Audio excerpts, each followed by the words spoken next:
Are you listening? Damn.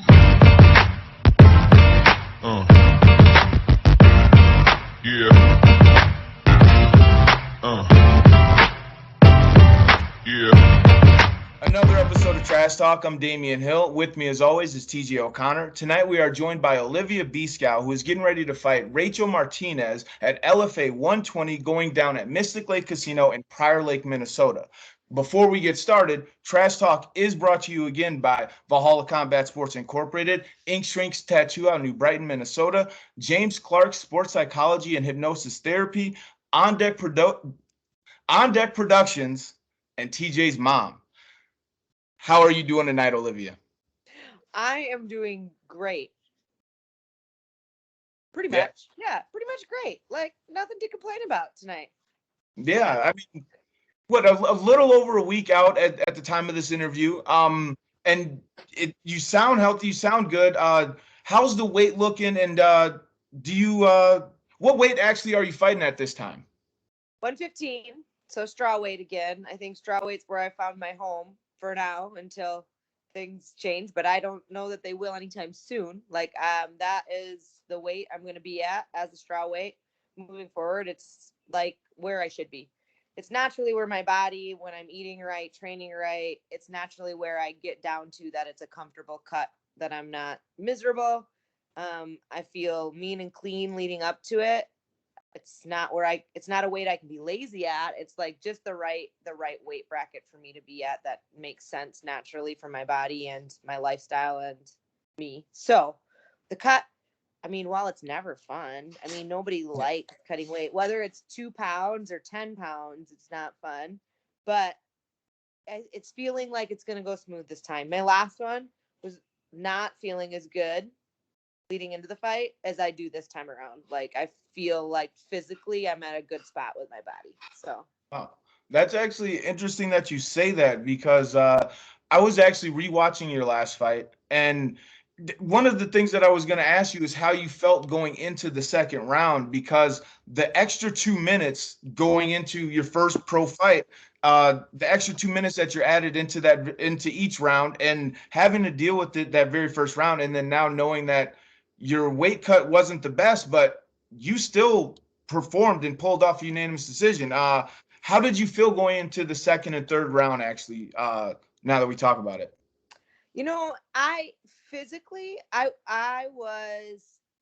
disappointed in my performance just because I took the fight where I was comfortable and not where maybe I should have stayed and worked a little more against that opponent. I think it would have been smarter and wiser, reflecting back, to listen to my striking coach a little bit better, and I should have kept that fight on the feet a little more. I actually think I had more of an advantage there, but because I was a little tired, it wasn't the best weight cut I've ever had.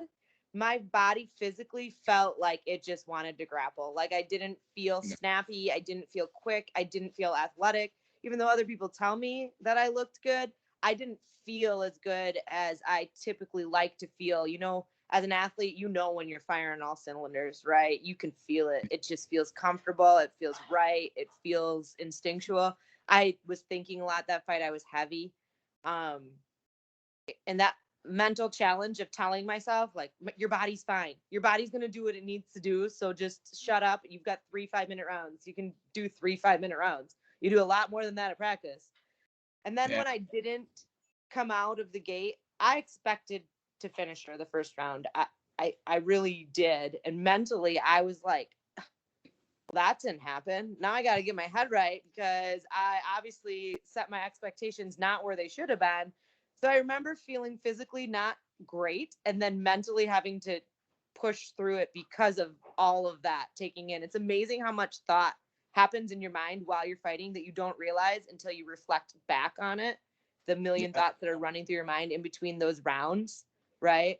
I remember finishing that first round thinking, oh my God, I really, truly, 5 minutes, I should have been able to finish her in 5 minutes. No disrespect to her, because she was great. She had really wonderful hips, and she moved and kept me off balance, and she was tough for sure.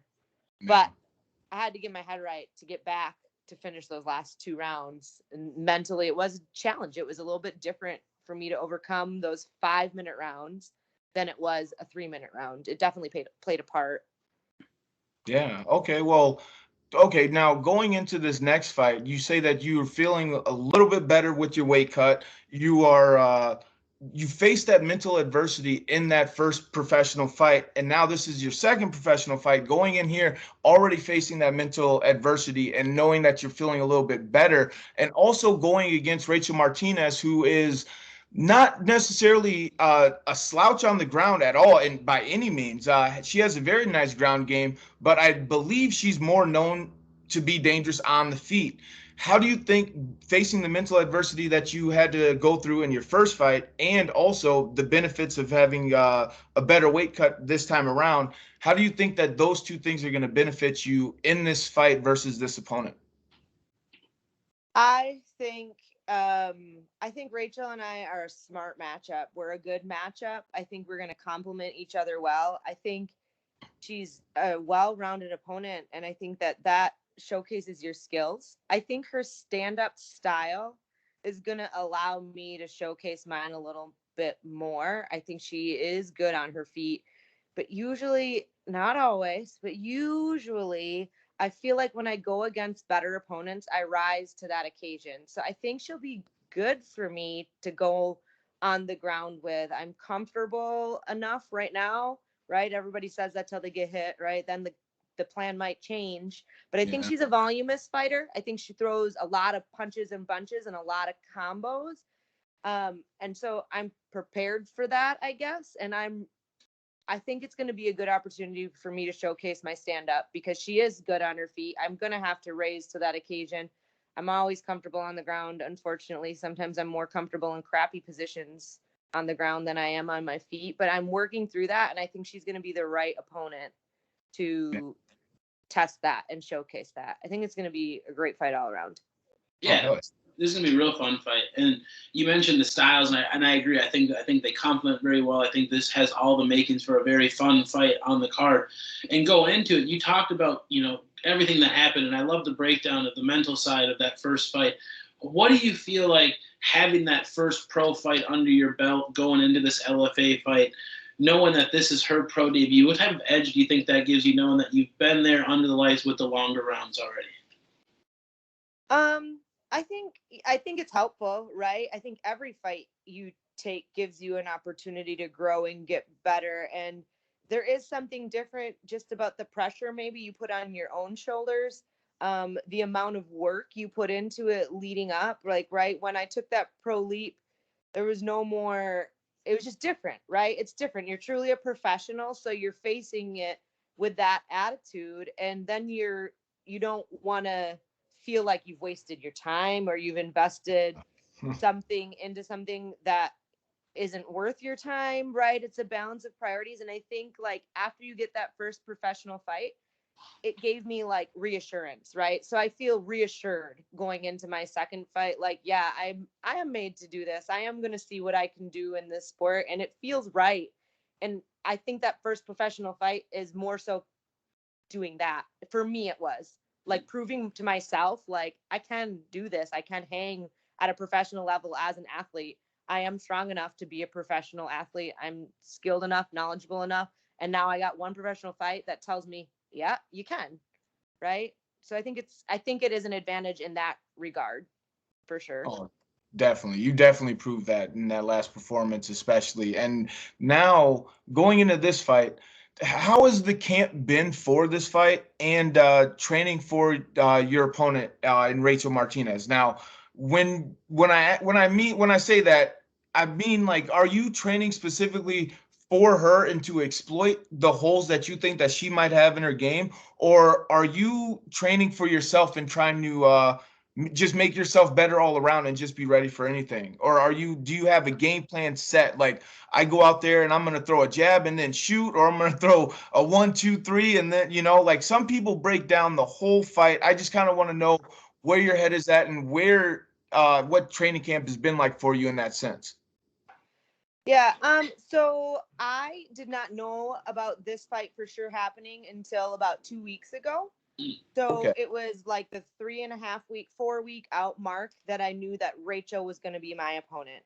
I knew that there was a very good probability that LFA was going to find me a opponent for this fight, or this card, but I didn't know who it was until a couple weeks ago. So I kind of I've adapted this sport to be a part of my lifestyle because it is. So I'm always training that I am working on myself and growing. I think knowing who your opponent is when you become a professional, and she has enough fights out there, right? As an amateur, you don't have enough fights out there to like say like, yeah, this is their style. She Yeah. has enough fights where you can kind of know what her style is. So, but there's a lot of people that have similar styles. So now that I know who my opponent is, my coaches definitely are teaching me things to think about based off of her style. But that doesn't mean I'm only training those things, right? Those have only been added to the ammunition over the last 2 weeks. I've been working on other things for my arsenal and my tool belt that will be there when it's the right opponent that gives me the right look at the right time, right? So both. The answer to that question is both.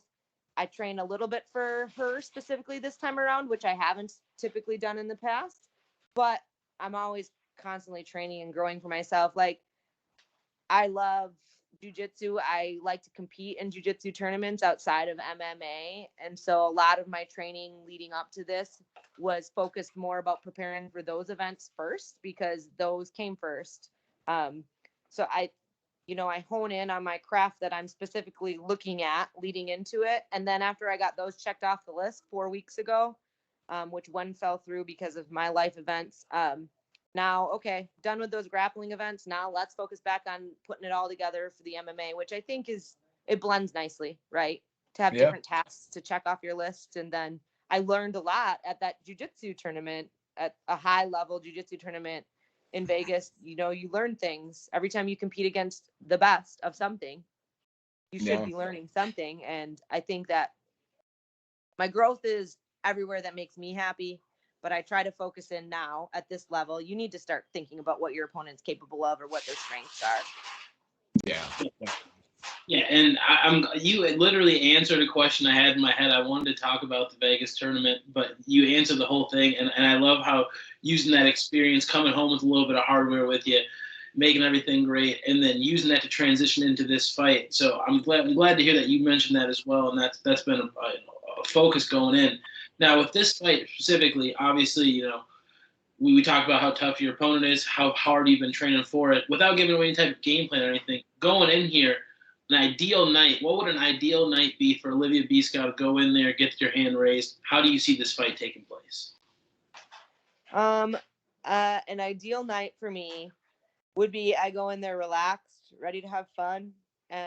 Some people like a different mindset, but for me, I go in there thinking like, I know when I cross that cage, I've done all the work I needed to do. I have all the tools that I need to win the fight, no matter where it goes, right? I I have some combos or some options from every area that the fight may go that I know I can rely on. And I stay relaxed and calm and wait for the moment to find itself, not hunt for the moment, right? I want to go in there and not hunt for a moment, because when I hunt for a moment or I'm so set on one pathway, this is the way that this fight is going to go. This is the pathway. Then when it doesn't go that way, well, shit, I don't have another pathway, right? I've got 20 pathways that 30, 40, 50 depends on what it's feeling like, right? My feet are feeling good, then I'm going to stay on my feet. If I'm like, well, this isn't feeling good, I need to go to the ground. I think you try something while you're in the fight. If it works, great. If it doesn't, you go to the next plan. So I see this fight lasting longer than the first round. I really do. I think we're going to need to feel each other out just based off of the way our styles match. But then I see this being more of an explosive fight, not such a grind. Like, it's going to finish before the end of it. Oh yeah, no, I love it. I love the way that you put it, and I honestly, I think that's a perfect way to start, or a perfect way to end the interview. But before we do end it, you know, what we like to do. We'd like to give you a platform to shout out your teammates, sponsors, anybody that's been there for you. Yeah, the stage is yours. Well, all my sponsors, I'm not gonna list them all because it's a very, very long list, but they know who they are. I will make sure I give them shout outs other than in this interview time.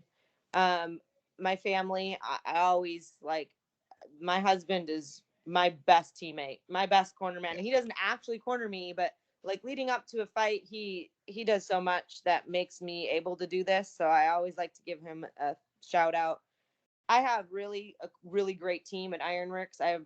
We're expanding our gyms a little bit. I've got 2 locations now where I have the opportunity to train when it works better for my schedule. That's why part of that question you asked me about Felipe, right? I don't get to see my teammates that as we grow and go further, the ones you used to train with every day, all the time, like lives have just taken us different directions, but I know that they're putting in the work they need to. And when we do get to train together once a week, once every other week, if it even comes them to that, like I know we're all putting in the work we need to. And just that support system of knowing that is important. My cornermen leading into this, like this is the first fight camp where I felt like my cornermen, I've been consistently training with the same people that are going to be in my corner. And I think that's a big advantage, right? When you see somebody only once a week and then they end up being in your corner, like that's not a corner you want somebody that's there 4 or 5 days a week. And my cornermen have really, the people that are going to be coaching me this time around really have been Ian Mallon, Shay Ely, and John Fro. Like it's great. They're great. And they sacrifice a lot of their time for me. And I appreciate that. All my teammates at Ironworks. I mean, I think about how much it takes and goes into this. I mean, you guys know. There's a lot. There's a lot of things that have to fall into place to do this. And I just feel thankful that I have the right combination that allows me to continue to do it until I can't anymore for one reason or another. Oh, man. I love it. I can't wait to see you perform again in your second professional fight. Hopefully you can end the night 2-0. For those that are interested in watching, the fight is going down at Mystic Lake Casino, and you can tune in on Fight Pass. I believe yours is going to be on the televised portion, right? It should be, yep. I believe that all the professional fights are on the televised Fight Pass from what I recall. It better be, because this is one that you guys don't want to miss. So, and the date for this fight is December 10th. December 10th, Friday. Nailed it. And thank you for joining us, Olivia. Thank you for tuning in, everybody at home. Please like this video, subscribe to Trash Talk with Damien and TJ, and always remember, don't be a hoe.